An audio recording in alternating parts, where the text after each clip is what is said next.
UP के मुसलमानों ने खुल्लम खुल्ला योगी का दिया साथ तो अखिलेश की उड़ गई रातों की नींद। मुस्लिम वोट बैंक समाजवादी पार्टी से दूर होता देख हाई अलर्ट पर अखिलेश यादव। अब मुसलमानों के लिए मुलायम मॉडल अपनाने की तैयारी। योगी ने मुसलमानों के लिए रचा ऐसा चक्रव्यूह, अखिलेश यादव हो गए बेचैन। जी, उत्तर प्रदेश की राजनीति में मुस्लिम वोट बैंक हमेशा से ही समाजवादी पार्टी के लिए मजबूत स्तंभ रहा है। लंबे समय तक मुलायम सिंह यादव के नेतृत्व में समाजवादी पार्टी ने मुस्लिम यादव समीकरण के सहारे राज्य की सत्ता में अपनी पकड़ बनाए रखी।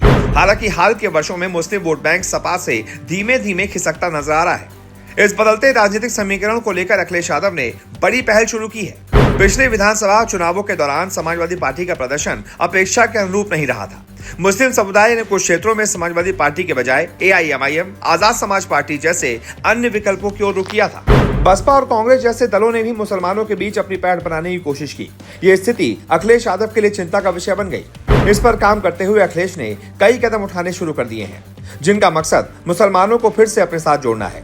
सपा से छिटकने वाले मुसलमानों को वापस लाने की कोशिश मुस्लिम वोट बैंक के कमजोर होने का बड़ा कारण कुछ क्षेत्रों में समाजवादी पार्टी का प्रदर्शन और संगठनात्मक कमजोरी रही है।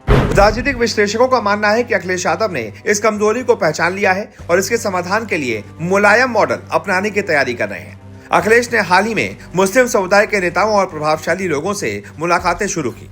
इस दौरान उनके द्वारा हाल ही में हुए 9 विधानसभा पर उपचुनाव से सीख लेते हुए मुसलमानों के वोट बैंक अलग अलग पार्टियों में बिछड़ने के बाद अब मुसलमान को अपनी ओर आकर्षित करने के लिए मुस्लिम प्रोग्राम करवाना शुरू कर दिया है।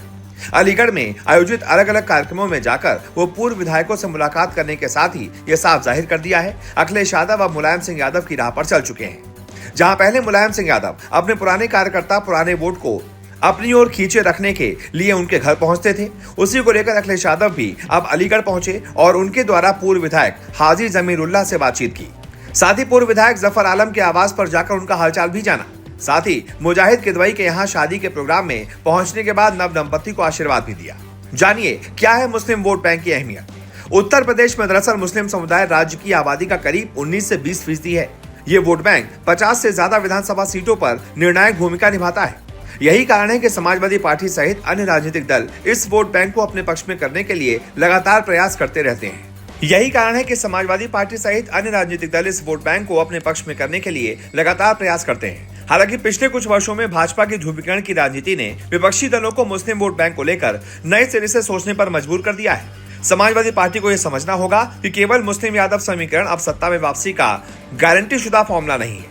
इसके साथ ही अन्य वर्गों, खासकर पिछड़े और दलित वर्गों को भी अपने साथ जोड़ना जरूरी हो गया है। मुसलमानों की समाजवादी पार्टी से अपेक्षाएं हमेशा से ही रोजगार, शिक्षा और सामाजिक सुरक्षा जैसे मुद्दों पर केंद्रित रही है। हालांकि कुछ मामलों में समाजवादी पार्टी सरकारों पर मुस्लिम समुदाय को केवल वोट बैंक के रूप में देखने का आरोप ही लगता रहता है। वहीं अखिलेश यादव के सामने सबसे बड़ी चुनौती है कि वो इस धारणा को बदलें और मुसलमानों को ये विश्वास दिलाएं कि समाजवादी पार्टी केवल चुनाव के समय ही नहीं बल्कि हर समय उनके हितों की रक्षा के लिए प्रतिबद्ध है। हालांकि योगी ने जो खेल कर दिया है उसने साफ कर दिया है कि अखिलेश यादव परेशान हो गए हैं। अखिलेश यादव को समझ नहीं आ रहा करे तो करे क्या, कहें तो कहें क्या। सारा वोट बैंक योगी ले जा रहे हैं, अखिलेश यादव के लिए कुछ बचे नहीं रहा। ऐसे में आप बताइए मुस्लिम वोट बैंक पर आपकी क्या राय है। आने वाले चुनावों में मुस्लिम वोट बैंक किस तरफ जा सकता है। जो भी आपकी राय हो कमेंट करके बताएं।